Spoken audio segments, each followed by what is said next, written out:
of Adelia Rose Williams, a 15-year-old Austinite who shared what life was like living with a very rare condition. While many of us are blessed with good health from birth, not everyone is as fortunate. Imagine entering the world with a condition so rare, it's never been documented before. These exceptional individuals face unimaginable challenges, yet they live their lives with incredible strength. From those who defy medical understanding to those who transform their conditions into unique stories, here are 10 bizarre people who suffer very rare conditions. Number 10. Kelly Fidoe-White. Kelly Fidoe-White has lived her entire life with a condition that most of us could never imagine. A constant, pervasive smell of fish emanating from her body. It was questions like, oh, you smell of fish today, Kel? And it's like, oh, I've had fish paste sandwiches for my lunch. This rare metabolic disorder, known as trimethylaminoria, or TMAU, prevents her body from properly breaking down certain compounds found in foods like fish, onions, and eggs. Instead of being metabolized, these compounds are released through her sweat, breath, and urine, creating a strong and unpleasant odor. If it smells going in, it's going to smell coming out. So things like fish, seafood are all triggers. Kelly first noticed something was wrong during her school years. She would often be teased by classmates who told her she smelled like fish, a comment she initially tried to brush off by blaming her lunch. However, as the odor persisted and intensified, it became clear that something more serious was at play. Despite this, it took until 2015, when Kelly was in her mid-30s, for her to receive an official diagnosis of TMAU. Living with TMAU has not been easy for Kelly. She has struggled with severe anxiety and social isolation as a result of her condition. In an attempt to control the odor, she would take up to 4 showers a day, change her clothes multiple times, and use large amounts of deodorant, all to no avail. The relentless nature of the condition has affected every aspect of her life, from her career as a radiographer to her personal relationships. Kelly's condition has forced her to make significant lifestyle adjustments. She predominantly works night shifts at her job to minimize interactions with others and avoid the embarrassment of complaints about her smell. Even at home, Kelly has had to cope with the emotional toll of her condition, though she has found support in her husband, Michael, who has stood by her despite the challenges. Michael has learned to help Kelly find humor in her situation, which has been crucial in managing the daily stress of living with TMAU. Well, it's not just a fishy odour, it can be various other odours, and it isn't all the time. Despite the lack of a cure, Kelly manages her condition with a strict regimen of medications and dietary adjustments. She takes B2 vitamins to help her body metabolize choline more effectively, along with probiotics and activated charcoal to reduce odor. Over the years, Kelly has also learned that certain foods trigger her condition more severely, and she avoids these as much as possible. She has chosen to be open about her condition, using it as a platform to educate others and reduce the stigma associated with TMAU. Number 9. Johanna Watkins. Imagine being allergic to nearly everything around you, including your own husband. This is the reality Johanna faces every day. Diagnosed with mast cell activation syndrome, or MCAS, Johanna's life has been a constant battle against her own body. MCAS is a rare disorder where the body's mast cells, which normally help fight disease, go haywire and release chemicals that cause severe allergic reactions to a wide array of triggers. For Johanna, the list of things that can trigger life-threatening reactions is extensive. This is too much for me. This is too hard for me. I can't do this. She is allergic to almost everything, including foods, scents, sunlight, and even the natural body odors of other people. This includes her own husband, Scott, who she can no longer be near without risking anaphylaxis. After years of worsening symptoms, including migraines, difficulty breathing, and severe pain, Johanna finally received a diagnosis in 2015. However, this diagnosis came after a long journey through more than 30 doctors who struggled to understand her condition. The diagnosis was both a relief and a new source of anxiety, as MCAS was discovered only recently, and there is still much to learn about it. Since her diagnosis, Johanna's condition has continued to deteriorate. She now lives in a specially designed, airlocked room in her friend's house, where she is isolated from nearly all potential allergens. And I just want to say thank you from the bottom of my heart because it's helping to save my life. The room is equipped with multiple HEPA filters, and the windows are covered to block out UV light, which can also trigger her symptoms. She hasn't left this room for over a year, except for emergency hospital visits. Johanna's diet is limited to just 2 meals that her body can tolerate: organic grass-fed beef with water, celery, carrots, and parsnips, or ground lamb with peeled organic cucumbers. Despite the monotony, she considers it a blessing that she can still enjoy these foods without severe reactions. Living in such extreme isolation has profoundly affected Johanna's life and marriage. Scott, her husband, can no longer be physically near her. They communicate through Skype, emails, and texts, and Scott sleeps in a different room in the house. The couple's love has been tested in ways most people cannot imagine, yet they remain deeply committed to each other. She would eat a food one day, and then the next day she would eat the same food and have an anaphylactic attack, and you honestly... Scott even left his teaching job to become Johanna's full-time caregiver, dedicating his life to her well-being.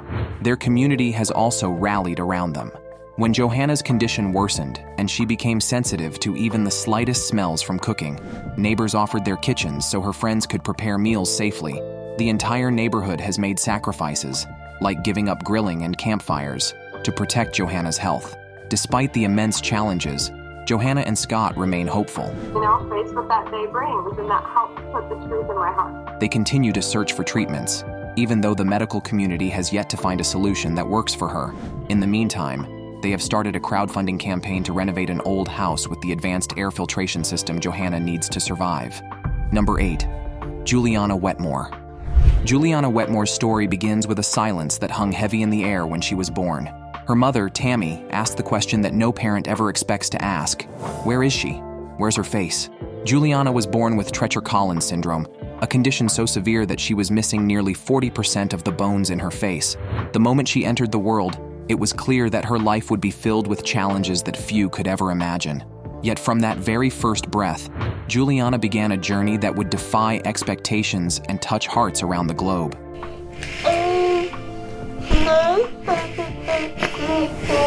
Favorite thing to do is... Treacher-Collins syndrome is a genetic disorder that affects the development of bones and tissues in the face. For Juliana, this meant multiple surgeries, 45 to date, to reconstruct her face, enabling her to breathe, eat, and communicate more effectively. These surgeries have been anything but routine. Each one is a complex and delicate procedure, aiming to give Juliana not just a more typical appearance, but also the basic functions that most of us take for granted. Despite the severity of her condition, Juliana has made remarkable progress. She is deaf but communicates fluently using sign language and a bone-anchored hearing aid, which has significantly improved her ability to interact with the world around her. Her speech, though affected by her condition, has also improved over the years, allowing her to express herself more clearly. She attends a regular school in Florida, where she is an active participant and beloved by her peers. Her parents, Tom and Tammy Wetmore, have always pushed for Juliana to have as normal a life as possible. And their determination has paid off in countless ways. Juliana's journey has also opened the hearts of her family to others in need. The Wetmores adopted Danica, a little girl from Ukraine who also has Treacher-Collins syndrome. This decision was driven by their experience with Juliana and their desire to give another child the love and care that she might not otherwise receive. Now, Juliana and Danica share a special bond, supporting each other through the unique challenges they face due to their condition. Number 7. Ashley Kerpel. Imagine living in a body that slowly, piece by piece, turns into stone. This is not a myth or a plot from a science fiction movie. It is the everyday reality of Ashley Kerpel. My name is Ashley Kerpel and I live in Atlanta, Georgia. I am 28 years old and I am one of 3 adopted children. Ashley is one of only about 800 people in the world who suffer from fibrodysplasia ossificans progressiva, or FOP. Diagnosis that I had FOP. A rare genetic condition that turns muscles, tendons, and ligaments into bone. Ashley's journey began with an unimaginable misfortune. At just 2 years old, doctors found what they thought were cancerous tumors in her right arm. Faced with a terrifying diagnosis, they made the decision to amputate her arm, believing it would save her life. But the real shock came months later when the doctors realized that Ashley didn't have cancer at all. Instead, she had FOP, a condition so rare that it affects only 1 in 2 million people.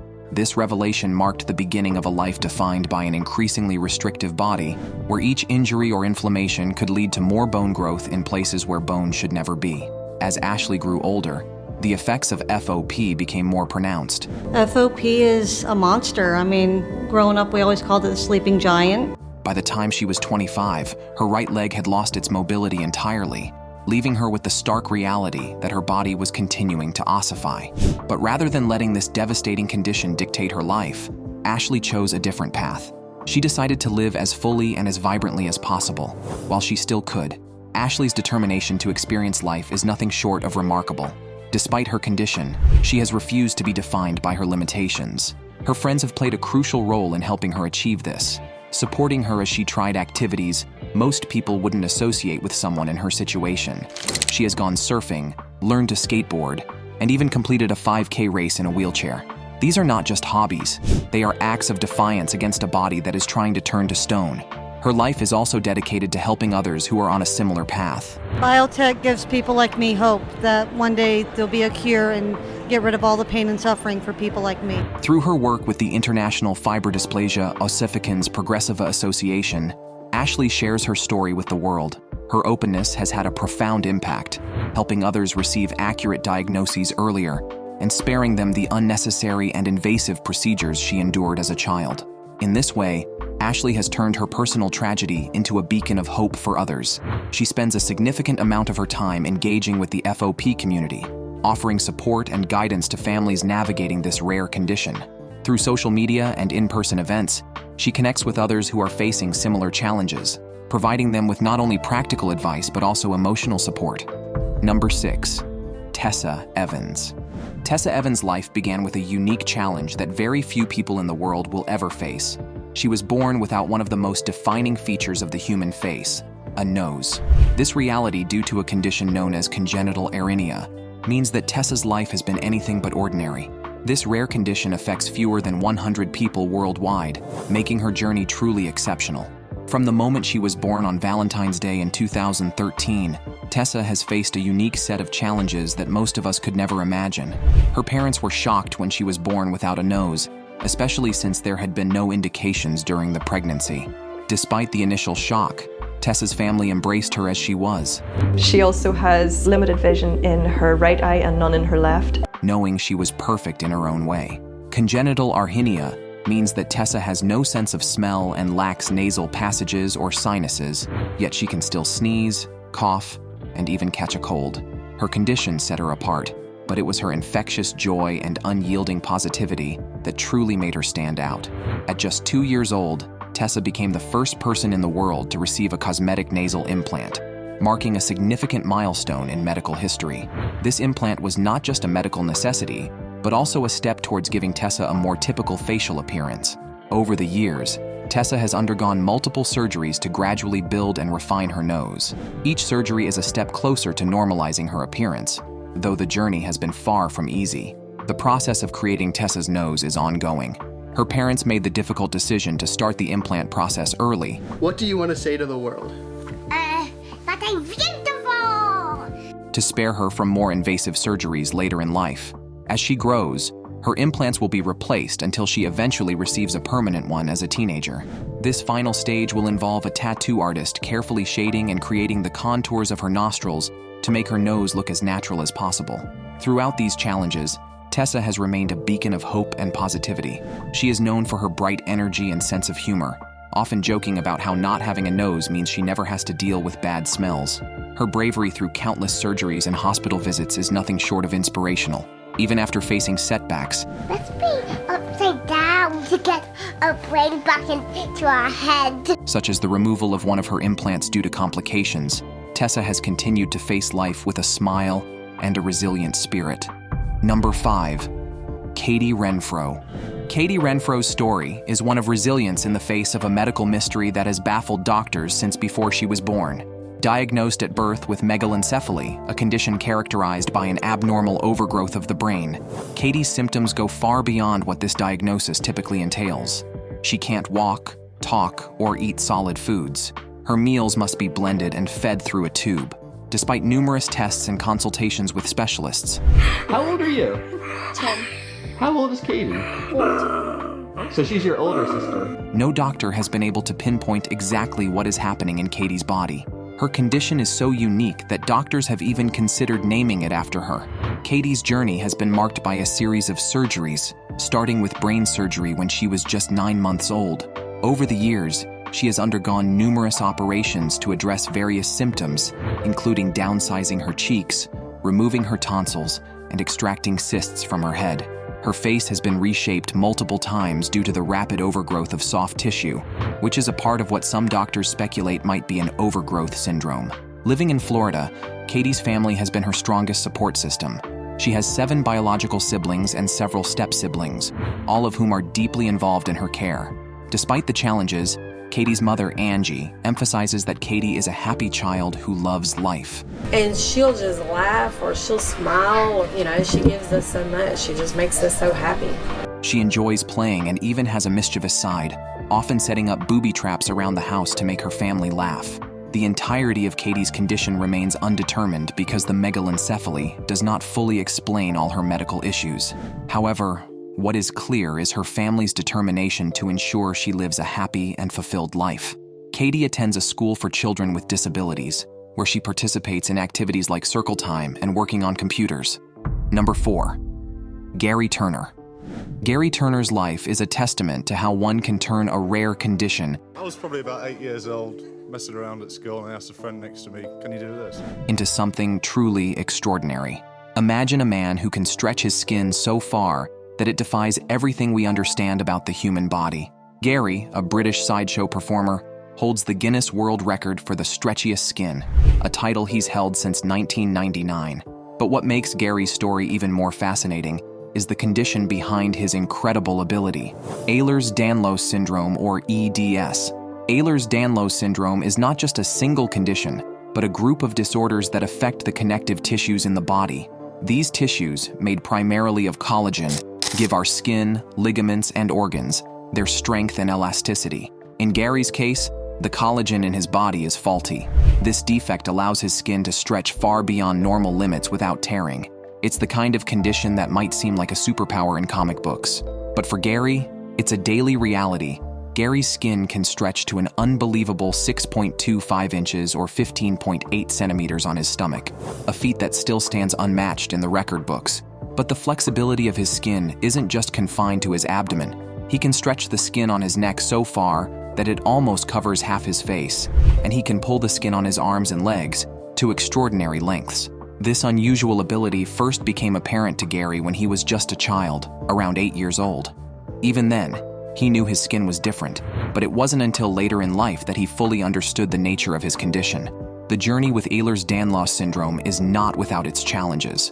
While Gary's skin may be extraordinarily stretchy, the condition comes with other, less visible symptoms. EDS often affects the joints, making them unusually flexible or hypermobile, which can lead to pain and an increased risk of dislocations.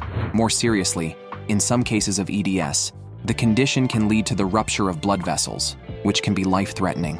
Fortunately, Gary's form of EDS, while impactful, has not caused such severe complications, allowing him to manage his condition and even use it to his advantage.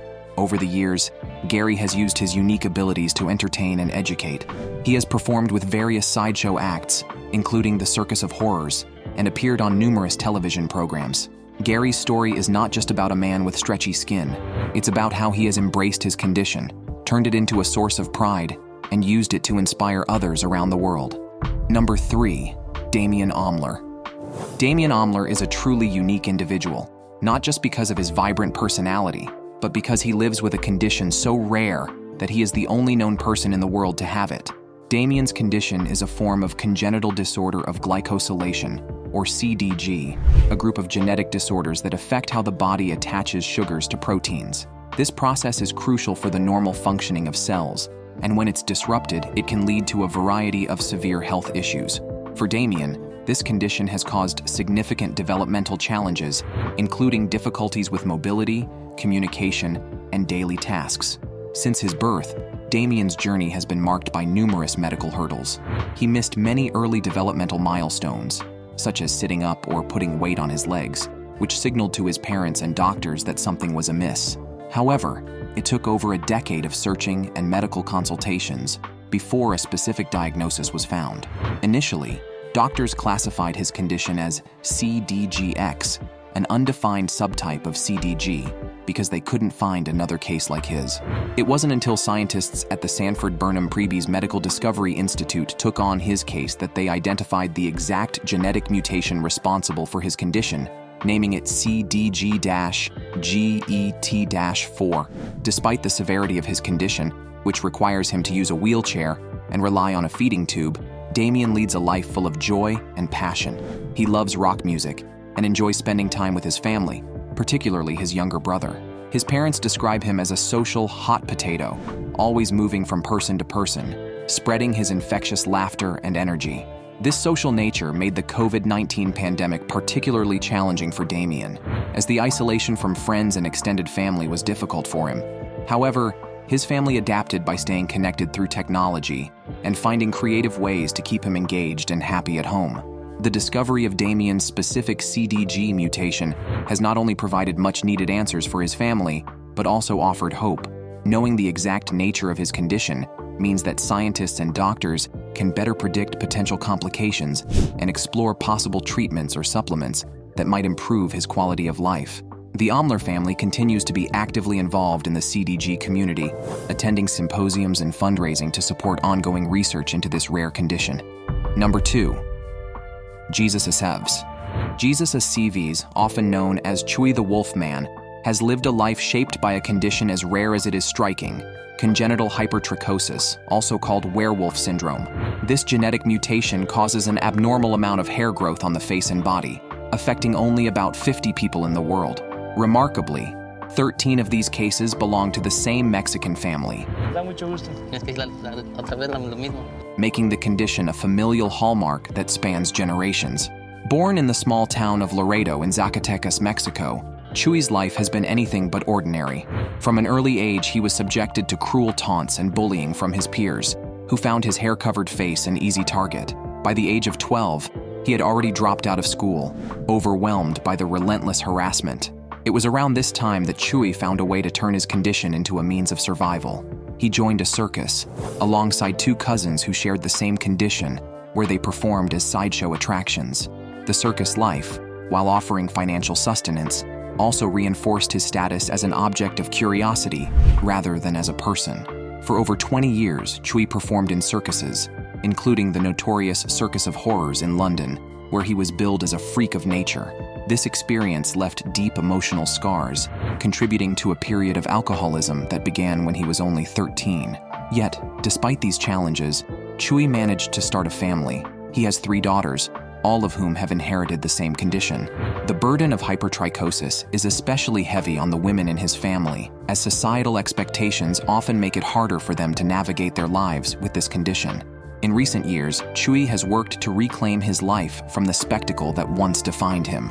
He has become the subject of a documentary titled Chewy the Wolf Man, which explores the complexities of living with hypertrichosis. The film sheds light on the discrimination and isolation Chewy and his family face daily, while also highlighting his efforts to live a life of dignity despite these obstacles. Today, Chewy has left the circus behind. He now supports his family through more humble work, such as collecting recyclable materials. This shift has allowed him to step away from the life of spectacle and seek a quieter, more fulfilling existence. Though he may never fully escape the stares and whispers, Chewy has found some peace in his new life. Number 1. Mitchell Herndon. Mitchell Herndon was just a regular kid, full of life and curiosity. Worse and worse and worse. It went from mild to moderate to mild to moderate. Until the day everything changed. At 12 years old, he began experiencing strange and alarming symptoms that baffled doctors for years. Mitchell's health rapidly declined. He lost the ability to walk, talk, and even eat on his own. His parents, Michelle and Matt Herndon, were desperate for answers. Finally, after years of searching, they received the devastating news.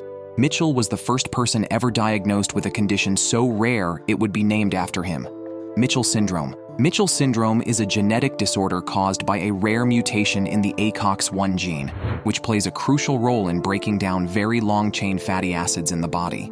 This mutation causes the gene to function abnormally, producing harmful byproducts that damage the nervous system. The most devastating aspect of this disorder is its progressive nature. Children like Mitchell start out healthy, But as the disease progresses, they gradually lose all motor functions. No one would ever really find any answers, leading to severe disabilities and ultimately, death. Mitchell's symptoms began subtly, with balance issues and muscle weakness. But as the disease progressed, it took a terrifying toll on his body. His muscles weakened to the point where he could no longer walk. His speech became slurred, and eventually, he lost the ability to talk altogether. By the time he was 16, Mitchell was entirely dependent on his family for care, unable to move, eat, or communicate without assistance. Tragically, Mitchell passed away in 2019 at just 20 years old. In the wake of Mitchell's passing, his parents were determined that no other family should have to suffer as they had. They founded the Mitchell and Friends Foundation, a non-profit organization dedicated to raising awareness of the syndrome and funding research to find a cure. Through their tireless efforts, the foundation has raised significant funds, supported groundbreaking research, and connected families around the world who are battling similar rare neurological diseases. One of the promising research areas the foundation supports involves a substance called N-acetylcysteine amide, or NACA for short. In lab tests, NACA has been able to cross the protective barrier around the brain and lessen the stress caused by harmful molecules, which are responsible for the severe symptoms seen in Mitchell syndrome. Early studies using fruit fly models have shown that NACA can suppress the symptoms, offering a glimmer of hope that a treatment might one day be developed for human patients. Thanks for watching. See you in the next video.